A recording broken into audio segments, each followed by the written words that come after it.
Good morning everyone. दोस्तों, आज है अप्रैल 30, 2024 और हम लोग करेंगे द हिंदू न्यूज़पेपर के एनालिसिस। मेरा नाम है सितेंद्र चौधरी और आज हम लोग कौन कौन से टॉपिक यहाँ पे करने वाले हैं एक बार ब्रीफली देख लेते हैं, फिर डिटेल में जाएंगे। एक टॉपिक हम लोग पढ़ने वाले हैं ओवर टूरिज्म के बारे में। हालांकि बहुत ज़्यादा इंपॉर्टेंट टॉपिक तो इसको मैं नहीं कहूँगा, लेकिन कुछ नया हम लोग आज यहाँ पे सीखने वाले हैं। यूरोप के अंदर कुछ ऐसी सिटीज़ हैं जहाँ पे बहुत ज़्यादा टूरिज्म होता है। तो उन्होंने क्या किया, अपनी सिटीज़ के अंदर जो लोग टूरिस्ट आते हैं उनके ऊपर एक्स्ट्रा फीस चार्ज करना शुरू कर दिया है। क्यों ऐसा कर रहे हैं, इंडिया के कॉन्टेक्स्ट में हम क्या सीख सकते हैं इस चीज़ से, उसके बारे में बात करेंगे। इंटरेस्टिंग है, थोड़े इसको हम लोग देखेंगे। Apart from the paradox of saving, बहुत अच्छा आर्टिकल है, मजा आ गया इसको पढ़ के। बात करेंगे कि सेविंग क्या क्या पॉजिटिव इम्पैक्ट होता है, क्या सेविंग हमेशा आपके लिए अच्छी होती है एज एन इकोनॉमी, या फिर इसके डाउन साइड भी हो सकते हैं, उसके बारे में बात करेंगे। जीएस पेपर 3 में मेंस के परस्पेक्टिव से बहुत ही बढ़िया टॉपिक है।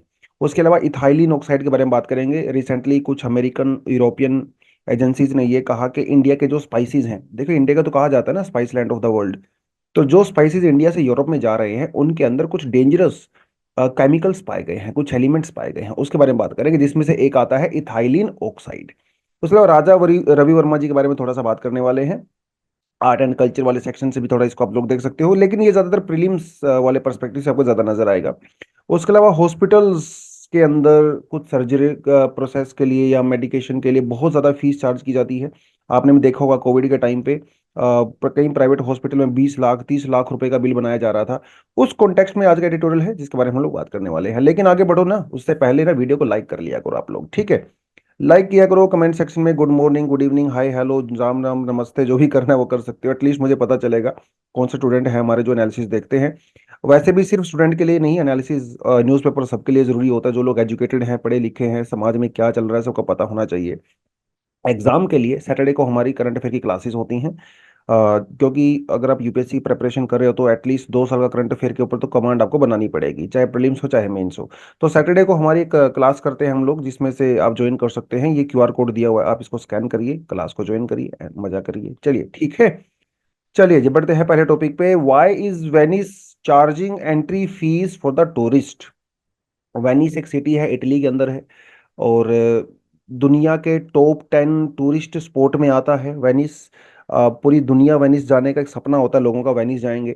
और कई बार फिल्मों में आपने देखा होगा कि वो एक सिटी होता है जिसके अंदर पानी में जो भरा हुआ है, बोट्स उसके अंदर में जाती हैं, आपने देखा होगा। खैर, तो उन्होंने क्या किया है, एक टूरिस्ट के लिए एक एंट्री फीस उन्होंने लगा दी है।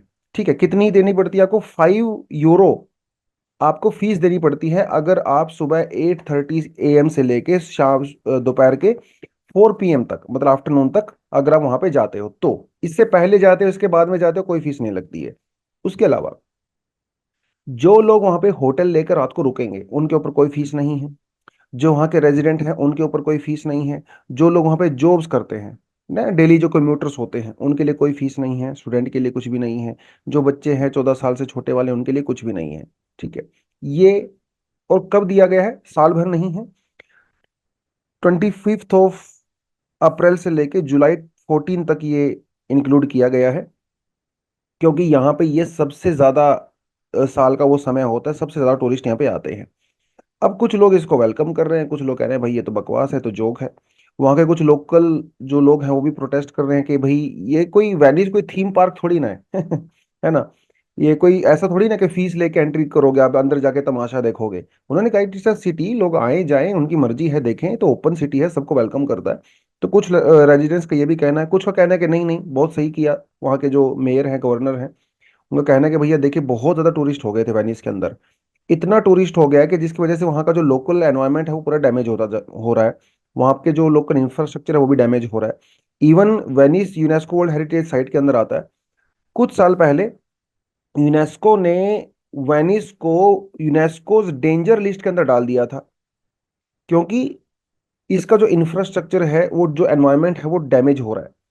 बड़ी मुश्किल से वेनिस ने उसको बचाया है। तो वेनिस वाले ये चाहते हैं कि वहां पे ज्यादा लोग ना आए। ठीक है, मतलब ओवर क्राउडेड ना हो। मतलब ये तो चाहते हैं लोग आए, ओवर क्राउडेड ना हो। अब टूरिस्ट की वजह से जो डैमेज वहां पे होता है उसको कैसे बचाएं। उनका कहना है कि भैया इसके लिए हम लोग टूरिस्ट से ही पैसा लेंगे। टूरिस्ट से पैसा लेंगे कुछ 5 दिन के अंदर ही, मैंने पहले दिन, sorry, first day 27,500 euro collect किए गए सिर्फ पहले दिन। सोच के देखिए, तो पूरा महीने में कितना पैसा इकट्ठा कर लेंगे ये लोग। अब यहां से जो पैसा आएगा वो क्या करेंगे, अपने इंफ्रास्ट्रक्चर को, अपने एनवायरनमेंट को प्रोटेक्ट करने के लिए लगा सकते हैं। ठीक है, एक तो ये बात हो गई। दूसरी बात, इटली वगैरह के अंदर, ब्रिटेन में, यूरोप में कई सारे सिटीज ऐसे हैं जो एक समय में बहुत ज्यादा पॉपुलेटेड हुआ करते थे। धीरे धीरे वो डीपॉपुलेटेड होते चले गए, पॉपुलेशन कम हो गई। अब वहां पे ज्यादातर टूरिस्ट लोग आते हैं। जैसे अगर आप यहाँ की बात करें, 1950s में यहाँ पे 1.5 लाख के लगभग लोग रहते थे। ठीक है, आज यहाँ पे जो लोकल रेजिडेंट हैं वो सिर्फ 40-50 हजार के आसपास बचे हुए हैं। लेकिन टूरिस्ट बहुत ज्यादा आते हैं, तो टूरिस्ट की वजह से होता है डैमेज। ऐसा कई जगह पे किया गया है, Amsterdam, Barcelona, London, canary islands वगैरह। कई जगह ऐसी हैं जहां पे इस तरह की एंट्री फीस वगैरह का थोड़ा प्रावधान बनाया गया है। लंदन में हर जगह पे नहीं है, कुछ कुछ जगह पे इस तरह का चीज किया गया है। बेसिकली इसका पर्पज यही है कि भाई आप लोग आते हो, कूड़ा कचरा फैलाते हो, भीड़ भड़ाका करते हो, ठीक है, वो सारा चीज डैमेज आपकी हो जाती है। इंडिया के कॉन्टेक्स्ट में की बात ये इन्होंने किया है। देखिए, इंडिया भी ऑफ कोर्स, इंडिया में कई सारे बहुत फेमस टूरिस्ट स्पॉट है। अभी 3-4 दिन पहले ही मैं उत्तराखंड में गया हुआ था। वहाँ पे तुंगनाथ टेम्पल पे जब हम लोग जा रहे थे, तो बीच में देखा ना, बहुत प्लास्टिक वेस्ट वहाँ पे पड़ा हुआ है। राइट, वहाँ पे अगर आप जाओगे ऊपर किसी टूरिस्ट स्पॉट पे, पहाड़ों में भी अगर आप जाते हो, ट्रैक करके ऊपर पहुंचते हो, तो आपको लगता है वहाँ पे कोई जैसे चाय की कोई टापरी होती है। वहाँ पे प्लास्टिक के कप्स में आपको चाय दी जा रही है, प्लास्टिक की बोतल्स वहाँ पे रहती हैं। राइट, तो टूरिस्ट लोग अपने साथ भी कुछ खाना लेके आते हैं प्लास्टिक कंटेनर्स वगैरह में, वो सब वहीं पे डाल देते हैं। तो ये टूरिस्ट की वजह से जो local ecology, local environment disturb तो होता ही है। राइट, और इसकी वजह से जो नुकसान होता है वहां पे लोकल कम्युनिटी को होता है। तो क्या हम लोग इंडिया में भी कुछ खास जगह पे इस तरह की एंट्री फीस लगा सकते हैं? कुछ लोगों का कहना है बिल्कुल लगाना चाहिए, कुछ लोगों का कहना है भैया नहीं लगाना चाहिए, क्योंकि इंडिया ना पुअर कंट्री है। यहाँ पे अगर लोग, हम लोग ऐसा करेंगे तो टूरिज्म कम होगा, तो लोकल जो कम्युनिटी इकोनॉमीज हैं वो इम्पैक्ट होंगी। यूरोप वगैरह में वो लोग कर सकते हैं क्योंकि अमीर लोग हैं भाई, उनकी पर कैपिटा इनकम ऑलरेडी बहुत हाई है, हाई स्टैंडर्ड ऑफ लिविंग है। तो अगर वहाँ पे टूरिस्ट कम भी आ रहे हैं, वो कोई खास फर्क नहीं पड़ने वाला है। इंडिया में चीज का फर्क पड़ेगा। कुछ लोगों का कहना है कि इंडिया में अभी पिछले कुछ सालों में टूरिज्म बहुत ज्यादा बढ़ गया है, लेकिन ये एक रिस्पॉन्सिबल टूरिज्म नहीं है। बहुत लोगों का कहना है कि भैया लोग आजकल इंस्टाग्राम के लिए लोग ट्रैवल करते हैं, है ना, इन्फ्लुएंसर्स को देख देख के, तो उनको कोई फर्क नहीं पड़ता वहाँ की लोकल इकोनॉमी डैमेज हो रही है, एनवायरमेंट डैमेज हो रहा है, उनको सिर्फ अपने फोटो क्लिक करने से मतलब है। तो यहाँ पे किसी ने सोल्यूशन दिया कि भाई जो बहुत टूरिस्ट स्पॉट हैं, खासकर रिलीजियस जो स्पॉट्स हैं, यहाँ पे कैमरा वगैरह को बैन कर दिया जाए, तो टूरिज्म अपने आप ही कम हो जाएगा। हालांकि I don't agree with this, because ये कैमरा वगैरह तब आया ना यार, जब कैमराज नहीं थे तो क्या लोग नहीं जाते थे क्या? तब भी हजारों साल से जो है पिलग्रिमेज लोग कर ही रहे हैं, दुनिया के हर पार्ट में कर रहे हैं। कभी कम कभी ज्यादा, इसे डिफरेंट थिंग, लेकिन हमेशा से करते ही हैं। राइट, कुंभ के मेला भैया, अगर आप 100 साल पहले भी कुंभ के मेले में जाओगे वहां पे, तब भी उतनी भीड़ होती थी, आज भी उतनी भीड़ होती है नेचुरली तौर पे।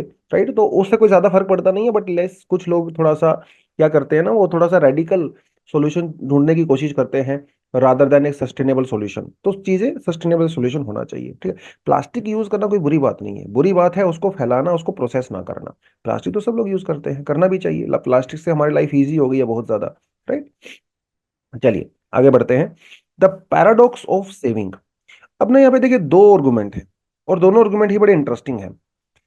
और एक आर्गुमेंट के बारे में तो हम लोग ने लास्ट वीक भी थोड़ा बात किया था।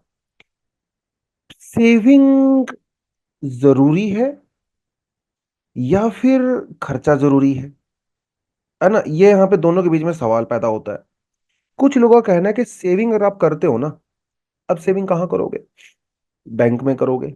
देखो, यहाँ पे बैंक वाली सेविंग की बात हो रही है, यहाँ पे उस सेविंग की बात नहीं हो रही है जो आप गुल्लक में घर पे करते हो, या फिर आपने सोने की ब्रिक्स खरीद के अपने घर में रखा हुआ है, उस सेविंग की बात नहीं हो रही है। बैंकों की सेविंग की बात हो रही है। आप सेविंग करते हो बैंक में, बैंक के पास आ जाता है खूब सारा पैसा। तो जब बैंक के पास मनी अच्छा खासा हो जाता है, अब टाटा, बिरला, अंबानी, तो बिजनेस वाले जो लोग हैं यहाँ से लोन लेंगे। यस, आप लोग भी लोन लोगे, कोई कार लोन लेगा, कोई होम लोन लेगा, कोई एजुकेशन लोन लेगा, आप भी लोगे। तो बैंकों के पास अगर पैसा होगा, बैंक आराम से आपको लोन पे पैसा चढ़ा सकता है। अब चले कार लोन, होम लोन को यहाँ पे मैं काट देता हूँ क्योंकि इसका यहाँ पे ज्यादा रोल है नहीं। वैसे रोल है इनडायरेक्टली, बट फिर भी। अब आप एक समझिए चीज, जब बैंक के पास पैसा होगा तो टाटा बिरला अंबानी या बिजनेस पीपल को, उनको पैसा मिलेगा। जब बिजनेस वाले लोगों को पैसा मिलेगा तो ये क्या बिजनेस एक्सपेंड नहीं करेंगे क्या? यस, बिजनेस एक्सपेंड करेंगे। बिजनेस एक्सपेंड होगा तो इकोनॉमी एक्सपेंड होगा। लेकिन ये तब होगा जब बैंकों के पास पैसा होगा, जब बैंक्स के पास सेविंग होगी। सेविंग कौन करेगा? हम लोग करेंगे। ये एक आर्गुमेंट है, अच्छा आर्गुमेंट है, ठीक है, इसमें कोई डाउट नहीं है। भाई देखिए, सीधी सी बात है, बैंकों के पास पैसा खुद ही नहीं होगा तो आपको कैसे आगे देंगे? अगर देंगे तो अब हाई इंटरेस्ट चार्ज करना पड़ेगा। हाई इंटरेस्ट चार्ज करेंगे तो कोई उनसे पैसा लेगा नहीं। तो बैंकों के पास पैसा मतलब इकोनॉमी में इन्वेस्टमेंट। इन्वेस्टमेंट मतलब जीडीपी एक्सपेंशन। दूसरा खेल है यहाँ पे स्पेंडिंग का। अगर आम आदमी पहले क्या कर रहा था? वो सेविंग कर रहा था। आम आदमी, मान लो ये आम आदमी है कोई, ठीक है।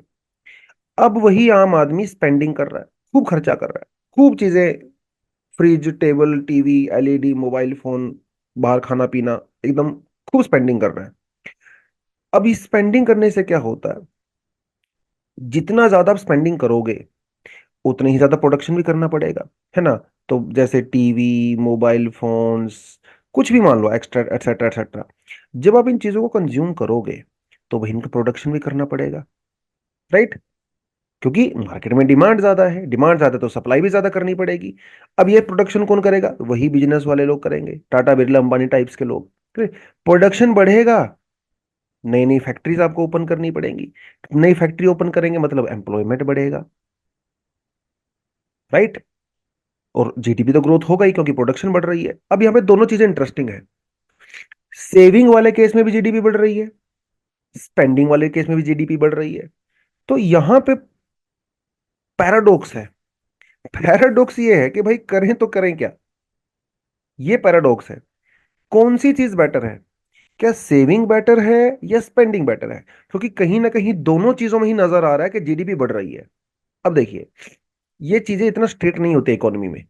इकोनॉमी एक साइंस नहीं है जहां पे 2+2=4 होता है, क्योंकि मैथ नहीं है, ठीक है।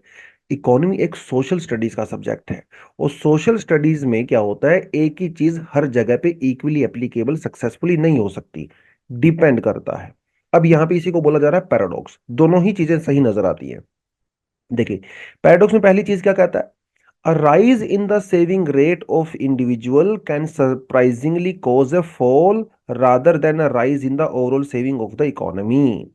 This is in the contrast to the general belief that a rise in the individual saving rates will cause, ये मैं आपको पूरा एक्सप्लेन करूंगा, अगर चिंता मत करो। Rates will cause a rise in the overall saving in the economy. So even though saving may be good for an individual household, it is believed that it may not good for the wider economy. ठीक है। अब यहाँ पे usually वही बात बताई गई है जो मैंने आपको थोड़ी देर पहले बताई है, सेविंग और स्पेंडिंग के बारे में। एक बड़े ही महान फिलोसोफर कहें, इकोनॉमिस्ट कहें, जिनका नाम था जॉन मेनार्ड कीन्स, ठीक है। और इन्होंने अपनी थ्योरी दिया जब ग्रेट डिप्रेशन आया था अमेरिका में 1920s, लेट 1920s में। उसके बाद इन्होंने अपनी थ्योरी दिया। इनका यह कहना था कि भाई देखिए, कैपिटलिज्म, ठीक है, और सोशलिज्म, या फिर कहें कैपिटलिज्म या फिर कम्युनिज्म, दोनों का एक कॉम्बिनेशन हो जरूरी है। Extreme level of free economy भी डेंजरस है, extreme level of controlled economy भी डेंजरस है। तो दोनों का मिक्स होना चाहिए। अब इन्होंने क्या कहा? इन्होंने कहा हाई सेविंग इज बैड, जैसे मैंने आपको नीचे बताया था। इन्होंने कहा भैया स्पेंडिंग करिए, सेविंग बैड है, राइट? देखिए, high saving is bad for the wider economy, ऐसा कीन्स ने कहा। इन्होंने कहा कि इकोनॉमी को ग्रो करने का एक ही तरीका है, अगर आप कंज्यूमर स्पेंडिंग को बूस्ट करते हो। कंज्यूमर जितना ज्यादा कंज्यूम करेंगे उतना ही प्रोडक्शन होगा, जितना प्रोडक्शन होगा उतना ही कोई इकोनॉमी ग्रो करेगी। इन्होंने सीधा सीधा कहा, ठीक है। उसके अलावा savings are invested by the capitalist, जैसे मैंने आपको नीचे बताया था, with the ultimate of selling their output in the form of the final goods and service to the consumer, right? If consumer fail to spend, भैया अगर consumer spend ही नहीं करेगा तो फिर कैपिटलिस्ट क्यों प्रोड्यूस करेंगे? सीधी सी बात है। अगर आप मोबाइल फोन खरीदोगे ही नहीं तो कंपनी मोबाइल फोन क्यों बनाएंगी? भाई लॉस में थोड़ी ना जाना है उनको। तो इसीलिए अगर आप स्पेंड करोगे ना तो प्रोडक्शन बढ़ेगा। सीधा सीधा सा मतलब ये है। Fluctuation in the consumer spending are primary reason behind the business cycle. They recommend that the government should take various measures such as the government spending, ठीक है। देखिए जो गवर्नमेंट स्पेंडिंग वाला कॉन्सेप्ट आपको लग रहा होगा शायद थोड़ा मॉडर्न कॉन्सेप्ट है, लेकिन ये ना बहुत पुराना कॉन्सेप्ट है यार। मतलब बहुत पुराना, मतलब समझ लिया हजारों सालों से चला आ रहा है। जैसे एक एग्जांपल आपको देता हूँ। जैसे उदयपुर में एक बहुत बड़ा महल बनाया गया था वहाँ के राजा के द्वारा। लखनऊ में वहाँ के कई नवाबों ने बड़ी बड़ी बिल्डिंग्स बनवाई, बड़ा इमाम बाड़ा, छोटा इमाम बाड़ा एंड ऑल दैट। तो आपको क्या लगता है, क्या वो जो प्रोजेक्ट्स चलाए जाते थे, बड़ी सारी कनाल्स बनाई जाती थी, जैसे भोपाल में एक भोज लेक बनाई गई है। तो बहुत बार ये जो किंग्स वगैरह होते थे ना, ये क्यों करते थे ये सब, ताकि लोगों को एम्प्लॉयमेंट मिले। ठीक है, काम तो देना है ना लोगों को, एम्प्लॉयमेंट मिले। वही चीज सरकार आज भी करती है ना। स्टेडियम्स बनवा रही है, रोड्स बना रही है, ब्रिज बनवा रही है, पोर्ट्स बनवा रही है, ताकि लोगों को काम मिले। इसे गवर्नमेंट स्पेंडिंग कहते हैं। तो ये होता, और बिजनेस साइकिल यहाँ पे टर्म यूज की गई। बिजनेस साइकिल का मतलब क्या होता है? देखिए इनका ये कहना है कि कोई भी इकोनॉमी हमेशा ऐसे ग्रो नहीं करती है, हमेशा ऊपर ग्रो नहीं करती है। इकोनॉमी हमेशा ऐसे ग्रो करती है, ऐसे ग्रो करती है। मतलब एक बार क्या होता है आपका, डाउन पीरियड आता है, एक बार आपका अप पीरियड आता है, डाउन पीरियड आता है, अप पीरियड आता है। तो इकोनॉमी एक्सपेंड करती है और फिर इकोनॉमी कॉन्ट्रैक्ट करती है ना। एक बार इकोनॉमी बूस्ट करती है, फिर एक बार आपको इकोनॉमी के अंदर रिसेशन देखने को मिलेगा। ये हमेशा से होता है। रिसेशन के बाद बूम आता है, बूम के बाद फिर से रिसेशन आता है। तो इसे बिजनेस साइकिल कहते हैं। तो इनका ये कहना है कि देखियो भाई, अगर लोग स्पेंड करेंगे, ठीक है, स्पेंड करेंगे तो प्रोडक्शन बढ़ेगा, प्रोडक्शन बढ़ेगा तो एम्प्लॉयमेंट बढ़ेगी, एम्प्लॉयमेंट बढ़ेगी तो लोगों की इनकम सैलरी इंक्रीज होती है। जब लोगों की सैलरी इंक्रीज होती है तो इन्फ्लेशन बढ़ता है। इन्फ्लेशन जब बहुत ज्यादा हो जाता है तो रिसेशन आ जाता है। तो ये बेसिकली साइकिल होता है। तो बेसिकली बेसिकली मोटे मोटे तौर पे, अगर आप इकोनॉमी के अंदर बहुत इंटरेस्ट नहीं भी रखते हो, तो कम से कम आपको इतना पता होना चाहिए कि मेनार्ड कीन्स ने यह कहा था, अगर आप स्पेंडिंग करोगे ना, जीडीपी ग्रोथ होगा। वहीं एक और आर्गुमेंट है जो और इंटरेस्टिंग है।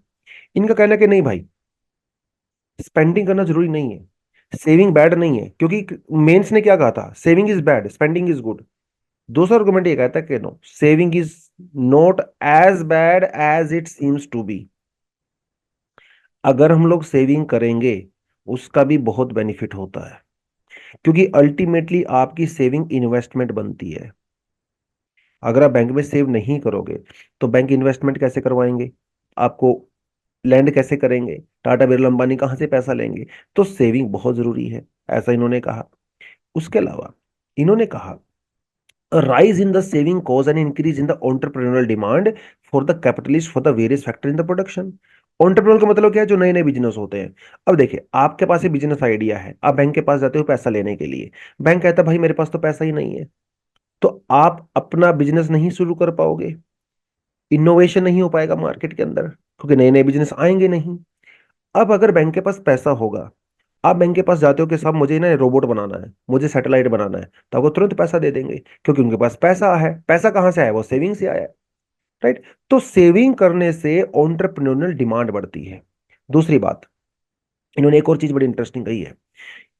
इन्होंने कहा कि अगर आप हाई सेविंग करते हो और मार्केट में कंजप्शन कम करते हो, इसका मतलब ये है कि जो बिजनेस वाले लोग हैं, जो बिजनेस क्लास है, वो लॉन्ग टर्म इन्वेस्टमेंट करते हैं। ठीक है, वो शॉर्ट टर्म प्रोडक्शन नहीं करते हैं, लॉन्ग टर्म इन्वेस्टमेंट करते हैं, 10 साल, 15 साल, 20 साल के लिए। वो फ्यूचर के बारे में सोच के प्रोडक्शन करते हैं, प्रेजेंट के बारे में कम सोचते हैं। और जब फ्यूचर के बारे में आप सोचते हो ना, तो आप ज्यादा कैपिटल एसेट जनरेट करते हो। और यही आप देखो कि एडवांस इकोनॉमी में, एडवांस इकोनॉमी के अंदर सेविंग रेट ज्यादा होते हैं। क्योंकि वहां पे सेविंग रेट ज्यादा होते हैं, तो इसीलिए वहां के जो एंटरप्रेन्योर हैं, वो फ्यूचर टेक्नोलॉजी में इन्वेस्ट करते हैं। प्रेजेंट में तो क्योंकि कंजप्शन कम हो रही है, फ्यूचर में इन्वेस्ट करते हैं। तो इनका यह कहना है कि देखो भाई, सेविंग के अपने बेनिफिट हैं, स्पेंडिंग करने के अपने बेनिफिट हैं, दोनों के अपने अपने बेनिफिट हैं। कोई भी तरीका 100% फुल प्रूफ नहीं हो सकता। हर तरीका हर इकोनॉमी में 100% एप्लीकेबल नहीं हो सकता। कभी कभी स्पेंडिंग वाला यूज होता है, कभी कभी जो है वो सेविंग वाला यूज होता है। ठीक है। जब इकोनॉमी में बुरा वक्त आता है, यूजली जब रिसेशन वगैरह आता है, तो स्पेंडिंग के ऊपर फोकस किया जाता है। ठीक है। रिसेशन क्यों आता है? क्योंकि लोग डिमांड कम करते हैं, प्रोडक्शन कम होती है। प्रोडक्शन कम होती है तो अनएम्प्लॉयमेंट होती है। उस समय स्पेंडिंग पे फोकस किया जाता है, इंटरेस्ट रेट वगैरह कम कर दिए जाते हैं, सरकार बहुत सारे इंफ्रास्ट्रक्चर डेवलप करती है। जब इकोनॉमी बहुत ज्यादा बूम कर जाती है तो फिर एक गवर्नमेंट सेविंग के ऊपर फोकस करती है। तो दोनों चीजों का बैलेंस बनाना यहाँ पे जरूरी है। तो जिसे कहते हैं, तो अगर आपको ये कोई है ना कोई कि स्पेंडिंग अच्छी होती है या फिर सेविंग अच्छी होती है, आप कहोगे भाई साहब इट्स अ पैराडॉक्स। कुछ केसेस में सेविंग अच्छी होती है, कुछ सेविंग में आपकी स्पेंडिंग अच्छी होती है, तो इट्स अ पैराडॉक्स। ठीक है, चलो आगे बढ़े। Claims of alleged presence of the ethylene oxide untrue lack evidence. देखिए ऐसा एमडीएच ने कहा है, इंडिया में बहुत सारी कंपनी है, Everest, MDH and all that. जब इनके मसालों वगैरह को टेस्ट किया गया तो उनमें पाया गया कुछ खास तरह के खतरनाक से केमिकल्स, ठीक है, जिनसे कैंसर होता है। अब देखिए कंपनी तो डिनाई करेगी, ऑब्वियसली बात है, कंपनी ये थोड़ी ना कहेगी कि हाँ मैं इसके अंदर इसमें पाए जाते हैं, लेकिन कंपनी ने कोई प्रूफ नहीं दिया है। आपको ये प्रूफ देना पड़ेगा ना कि इसके अंदर ये केमिकल नहीं है। अगर आप प्रूफ नहीं दे पा रहे हो, इसका मतलब कहीं ना कहीं आप मान रहे हो सॉरी, कि केमिकल है। एनीवेज, वो ज्यादा कंट्रोवर्सी में हम लोग नहीं जाएंगे। हम बात करते हैं उन केमिकल्स की जो पाए गए हैं। तो पहला है सल्मोनेला कंटेमिनेशन। ये क्या है? ये एक बैक्टीरिया होता है, इस तरह का थोड़ा खतरनाक सा नजर आता है, राइट। कई सारे फूड आइटम्स के अंदर आपको मिलेगा, meat, poultry, eggs, dairy products, fruits, vegetables, बहुत जगह पे आपको मिल सकता है। यूजली आपको तब मिलता है जब ये एनिमल्स या ह्यूमंस के फीकल मैटर के साथ कांटेक्ट में आ जाता है, और ये जनरली तब होता है जब अनहाइजीनिक तरीके से चीज़ों का हैंडल किया जाता है। तो जब हम लोग फूड की प्रोडक्शन करते हैं, प्रोसेस करते हैं, हैंडलिंग करते हैं, स्टोरेज करते हैं, उस पूरी प्रोसेस के दौरान ये आ जाता है। अब जरूरी नहीं है कि जब मसाले प्रोड्यूस हो रहे हैं वहां पे ये केमिकल ऐड हो। मसाले जब खेत से आते हैं उसके बाद उनको प्रोसेस किया जाता है, उस प्रोसेस के दौरान भी हार्मफुल केमिकल ऐड हो सकते हैं, राइट। ये बैक्टीरिया अगर आपके पेट में चला जाता है तो डायरिया, एब्डोमिनल क्रैम्प्स वगैरह आपको हो सकते हैं। जो यहाँ पे सबसे ज्यादा बात हो रही है वो हो रही है इथाइलिन ऑक्साइड की। इथाइलिन ऑक्साइड एक हाईली डेंजरस, एक कैंसर कोजिंग, कार्सिनोजेनिक एक एलिमेंट, केमिकल आपके पास होता है, ठीक है। इसे यूज किया जाता है इन पेस्टिसाइड्स, इसे यूज किया जाता है एज अ स्टीरलाइजिंग एजेंट। जो माइक्रोब्स वगैरह होते हैं हमारी स्पाइसेस के अंदर वगैरह, वेजिटेबल्स वगैरह में यूज किया जाता है उनको मारने के लिए। तो बैक्टीरिया, फंजाई, इंसेक्ट्स को मारने के लिए इथाइलिन ऑक्साइड का यूज किया जाता है हमारी फूड प्रोसेसिंग इंडस्ट्री के अंदर। अब जब आप इसको यूज कर रहे हो तो भाई ये फाइनल प्रोडक्ट में भी आएगा, और इट्स हाईली कार्सिनोजेनिक, ठीक है। कैंसर इससे होता है, लॉन्ग टर्म और शॉर्ट टर्म दोनों में ही कैंसर कोज करता है आपको ये। तो और आपको अच्छे से पता है कि इंडिया में जो फूड प्रोसेसिंग है उसकी हैंडलिंग बहुत हाइजीनिक तरीके से होती नहीं है, रेगुलेशन वगैरह बहुत प्रॉपर हमारे यहाँ पे होता नहीं है, रेगुलर टेस्टिंग की नहीं जाती है, उन सब चीज़ों की वजह से दिक्कतें आती हैं। तो रेगुलेटरी मेजर्स प्रॉपर होने चाहिए, एफएसएसएआई या जो दूसरी एजेंसीज हैं उनको प्रॉपर तरीके से मॉनिटर किया जाना चाहिए। इन कंपनीज के सैंपल्स, राइट, वो टाइम टू टाइम कलेक्ट होने चाहिए। सैंपल्स कलेक्ट करने के बाद उनके अंदर देखा जाए भाई क्या क्या केमिकल्स इनके अंदर हैं, क्योंकि अल्टीमेटली क्या है ना, ये जब चीजें ऐसी होती हैं इंटरनेशनली तो हमारे एक्सपोर्ट को बहुत हार्म होता है। इंडियन प्रोडक्ट्स की ऑथेंटिसिटी, क्वालिटी के ऊपर डाउट आता है। तो ये सब चीजें नहीं होनी चाहिए, तो एफएसएसआई को थोड़ा स्ट्रांग होना पड़ेगा। रेगुलर टेस्टिंग की जानी चाहिए, जो स्टाफ वगैरह है प्रॉपर ट्रेनिंग होनी चाहिए, इंटरनेशनल सेफ्टी स्टैंडर्ड के साथ हमें अलाइन करना चाहिए। अभी इंडिया का सेफ्टी मेजर्स डब्ल्यूएचओ के हिसाब से, यूरोप अमेरिका के हिसाब से नहीं है। हमारे यहाँ पे कुछ और चलता है, वहाँ पे कुछ और चलता है।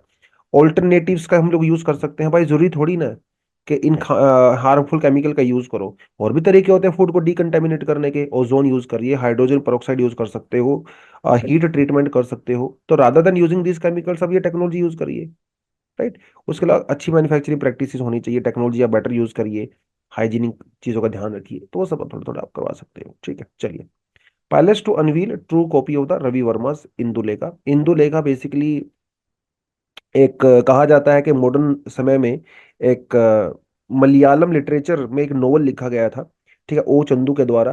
इनका नाम था ओ चंदू मेनन। 1889 के अंदर एक नोवेल लिखा गया था जिसमें उस नोवेल की एक फीमेल कैरेक्टर थी जिसका नाम था इंदु लेखा। और उस इंदु लेखा, उस नोवेल से इंस्पायर होके राजा रवि वर्मा ने एक पेंटिंग बनाई थी। ये वाली पेंटिंग आप देख सकते हो इंदु लेखा की, ठीक है। इसकी ओरिजिनल कॉपी को अभी अनवील किया जाएगा राजा रवि वर्मा की 170th बर्थ एनिवर्सरी के ऊपर, ठीक है, इसीलिए थोड़ा सा न्यूज में था। अब राजा रवि वर्मा के बारे में वैसे तो शायद आपने पहले अच्छे से सुना ही होगा, इसके इनके पूरे मूवी भी बनी है बॉलीवुड में, राजा रवि वर्मा करके ही रणदीप हुड्डा ने शायद उसमें कैरेक्टर प्ले किया है।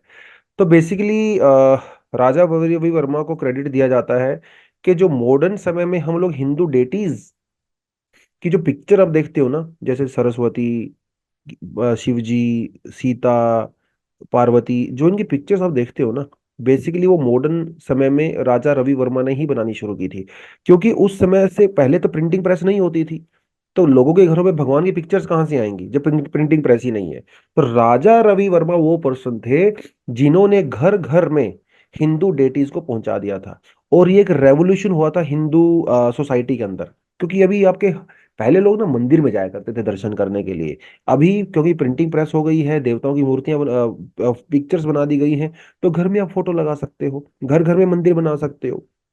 तो ये एक बहुत बड़ा क्रेडिट राजा रवि वर्मा को जाता है बेसिकली, ठीक है। क्योंकि इन 1984 में इन्होंने लिथोग्राफिक प्रेस इन बॉम्बे की भी स्थापना किया था, तो जिसमें मास लेवल पे देवी देवताओं की मूर्तियां वगैरह या जो दूसरी पेंटिंग्स होती थी वो प्रोड्यूस की जाती थी। और लॉर्ड कर्जन ने इनको राजा की उपाधि दी थी। और वैसे तो ये रॉयल फैमिली से खुद बिलोंग करते थे, तो इन्होंने कई जगह से पेंटिंग सीखा भी। और इनकी जो पेंटिंग थी, इन्हें इंडिया का मॉडर्न पेंटर कहा जाता है, क्योंकि साउथ इंडियन पेंटिंग को वेस्टर्न स्टाइल के साथ इन्होंने मिक्स किया। और जो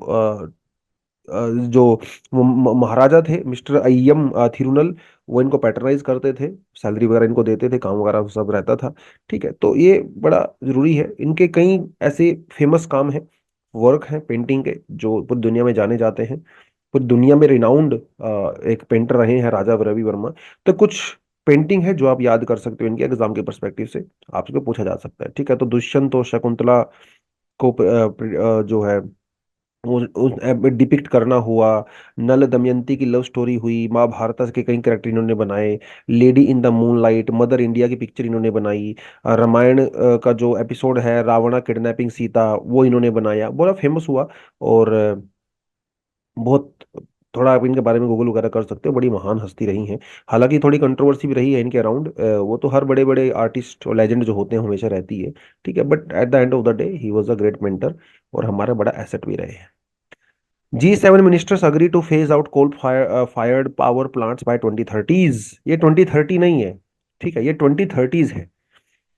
तो बेसिकली G7 के लीडर्स ने, पावर मिनिस्टर्स ने अभी मीटिंग किया। इन्होंने कहा कि भैया हम लोग 2035 के आसपास बेसिकली, ठीक है, पूरी तरह से coal based thermal power plants को यूरोप से फेज आउट कर देंगे, मतलब उनको बंद कर देंगे भैया, खत्म कर देंगे, ऐसा इन्होंने कहा है। ये कोई बाइंडिंग अग्रीमेंट नहीं हुआ है, ये सिर्फ उन्होंने कहा है। होगा या नहीं होगा वो टाइम बताएगा। तो ये G7 लीडर्स का एक बड़ी इंपॉर्टेंट मीटिंग यहाँ पे कही गई है। क्यों किया जा रहा है? ताकि हम लोग जल्दी से जल्दी नेट जीरो को अचीव कर लें, इसलिए किया जा रहा है। तो G7 के बारे में थोड़ा सा आपको पता होना चाहिए, फैक्चुअल्स इन्फॉर्मेशन है। G7 1975 में बनाया गया था। पहले G7 को G8 कहा जाता था।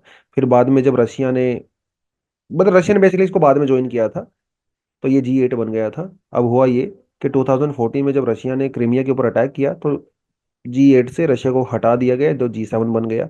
हर साल इनकी मीटिंग होती है, ठीक है। दुनिया की मोस्टली जो पावरफुल इकोनॉमीज हैं वो इसका पार्ट है, ठीक है। यूएस हो गया, जापान हो गया, यूके हो गया, फ्रांस हो गया, जापान हो गया, ठीक है, यूएस हो गया, ये सब बड़ी बड़ी 7 इंपॉर्टेंट इकोनॉमीज यहाँ पे आती हैं। दुनिया का टोटल ग्लोबल इकोनॉमी का 31% G7 कंट्रोल करता है। 10% world population, 20% carbon dioxide emission G7 countries करती हैं, राइट। चलिए, कोर्ट्स नज on the hospital charge a reform opportunity. कई बार आपने ऐसा सुना होगा कि भाई किसी प्राइवेट हॉस्पिटल में कोई आदमी गया, डेंगू का इलाज कराने गया, और उसको 20 लाख रुपए का बिल आ गया। आपने कभी सुना ऐसा? बहुत कॉमन सी बात है, ये कोई बड़ी बात नहीं है। कोविड 19 के दौरान भी इतने कितने सारे केस आए कि 2 दिन का हॉस्पिटलाइजेशन हुआ, दिल्ली के वेदांता ने उसका जो है 30 लाख रुपए का बिल बना दिया। आप एक एक्सरे करवाने गए किसी प्राइवेट हॉस्पिटल में, उन्होंने आपके एक्सरे करने के 20 हजार रुपये चार्ज कर लिए। तो ये प्राइवेट जो हॉस्पिटल्स हैं इतना ज्यादा फीस चार्ज करते हैं। हालांकि उनके अपने आर्गुमेंट हो सकते हैं, बट फिलहाल ये हुआ मामला कि सुप्रीम कोर्ट के अंदर एक PIL फाइल की गई कि साहब ये जो प्राइवेट हॉस्पिटल इनके लिए कुछ किया जाए।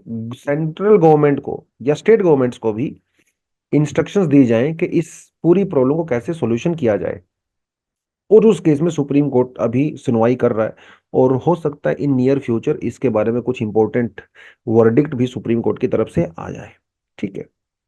इंडिया में जो मेडिकल पूरी मार्केट है ना, ये एक्चुअली अनरेगुलेटेड है कहीं ना कहीं। कानून हमारे पास बने हुए, इंप्लीमेंटेशन होता नहीं है, बहुत कॉम्प्लेक्स है बेसिकली ये मार्केट, जिसकी वजह से ये सारी चीजें आपको देखने को मिलती हैं। तो अगर गवर्नमेंट सॉल्यूशन करना भी चाहे तो प्रॉपर तरीके से नहीं कर पा रहे हैं। क्या प्रॉब्लम है इंडिया में कि ये इस तरह की चीजें आती हैं? तो what are the challenges?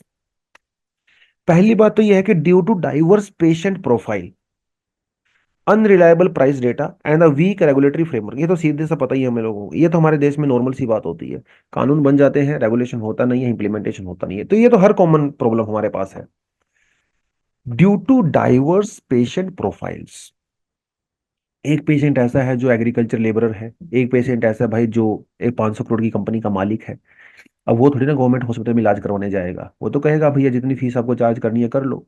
Right. एक ये बहुत बड़ा रीजन इंडिया में है कि पेशेंट की तरफ से भी डिमांड की जाती है कि मैं बहुत महंगे हॉस्पिटल में जाके मुझे ज्यादा प्राइस मुझे मुझसे लिया जाए, तो लेकिन मेरा इलाज अच्छा हो जाए। एक ये इशू यहाँ पे नजर आता है।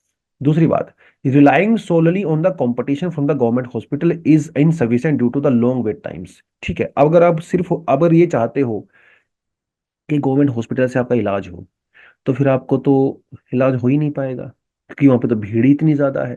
तो लोग क्या करते हैं, प्राइवेट हॉस्पिटल की तरफ जाना पसंद करते हैं, क्योंकि वहां पे तुरंत आपको इलाज आपका शुरू हो सकता है। तो क्योंकि वहां पे डिमांड ज्यादा है प्राइवेट सेक्टर में, गवर्नमेंट सेक्टर वीक है, वहां पे उतना इंफ्रास्ट्रक्चर हमारे पास नहीं है, तो डिमांड ज्यादा होने की वजह से आपको हाई प्राइस चार्ज किया जाता है।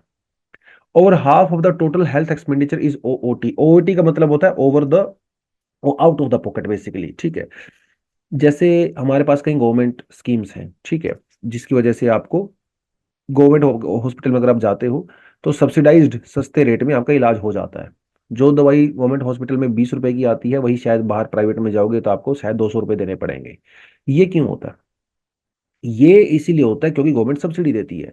अब क्योंकि गवर्नमेंट सब्सिडी ज्यादा देती नहीं है, गवर्नमेंट हॉस्पिटल काफी कम है, इस वजह से हमारे देश में प्राइवेट मेडिकल में, इलाज में, ट्रीटमेंट में, सर्जरी में आधे से ज्यादा खर्चा आउट ऑफ द पॉकेट होता है। आदमी अपनी जेब से खर्चा करता है। स्कीम बहुत सारी है हमारे पास, लेकिन लिमिटेड कैपेसिटी है उन स्कीम्स की, तो आपको जेब से बाहर खर्चा करना पड़ेगा। अगर आप यूके में देखें, यूके तो एक कैपिटलिस्ट इकोनॉमी है ना, उसके बावजूद भी वहां पे 80% जो ट्रीटमेंट होते हैं वो गवर्नमेंट हॉस्पिटल से होते हैं, सिर्फ 20% ही प्राइवेट हॉस्पिटल में होते हैं। क्योंकि वहां पे गवर्नमेंट मेडिकल इंफ्रास्ट्रक्चर दुनिया का बेस्ट इंफ्रास्ट्रक्चर माना जाता है। तो चाहे अमीर हो चाहे गरीब हो, सब गवर्नमेंट हॉस्पिटल में जाते हैं। अब गवर्नमेंट हॉस्पिटल में जो है आपको ठीक ठाक सब्सिडी मिल जाती है, तो इलाज आपका सस्ता हो जाता है। राइट। कुछ बहुत स्पेशलाइज्ड ट्रीटमेंट सर्जरी आपको करवानी है तो आप प्राइवेट हॉस्पिटल में इमरजेंसी केस में जा सकते हो। जापान में भी लगभग लगभग लगभग ऐसा ही कुछ ना कुछ सिस्टम बना हुआ है। तो एक तो इंडिया में प्रॉब्लम ये है कि गवर्नमेंट सेक्टर की खुद कैपेसिटी बहुत कम है। गवर्नमेंट सेक्टर, मेडिकल सेक्टर में गवर्नमेंट हॉस्पिटल बहुत ही कम है, ज्यादातर प्राइवेट ही है। ये एक हमारे यहाँ पे समस्या है। उसके अलावा अगर थोड़ा बहुत रूल बने हुए हैं तो उनका एनफोर्समेंट हमारे यहाँ पे नहीं हो पाती है। ठीक है। उसके अलावा एक चीज ये भी यहाँ पे एक एग्जाम्पल दिया जाता है कि भाई प्राइवेट हॉस्पिटल इतना ज्यादा फीस चार्ज क्यों करते हैं, क्या रीजन है? उसका एक रीजन ये है कि भाई देखिए, जब गवर्नमेंट हॉस्पिटल्स बनाए जाते हैं तो उनको लैंड, बिल्डिंग्स वगैरह सब सब्सिडाइज सरकारी रेट पे मिलती है। वहीं प्राइवेट एक हॉस्पिटल ओपन होता है तो लैंड उनको बहुत ज्यादा महंगे दाम पे लेनी पड़ती है। बिल्डिंग्स में कोई सब्सिडाइज कुछ भी नहीं होता है। हर इंस्ट्रूमेंट उनको खरीदना पड़ता है, कोई सब्सिडाइज नहीं होता है। तो क्योंकि उनके खर्चे बहुत ज्यादा हैं, राइट, इसीलिए लैंड का रेंट भी बहुत ज्यादा है, खर्चे बहुत ज्यादा हैं, तो इसीलिए अगर वो हाई फीस चार्ज करते हैं अपने खर्चे को मैनेज करने के लिए। ये एक आर्गुमेंट यहाँ पे दिया जाता है। और इंडिया में ये जो मेडिकल पूरा मार्केट है बहुत कॉम्पिटिटिव मार्केट है। राइट। यहाँ पे प्राइवेट हॉस्पिटल्स जो है वो क्वालिटी को मेंटेन करने के नाम पे बहुत ज्यादा हाई फीस भी चार्ज कर लेते हैं। राइट।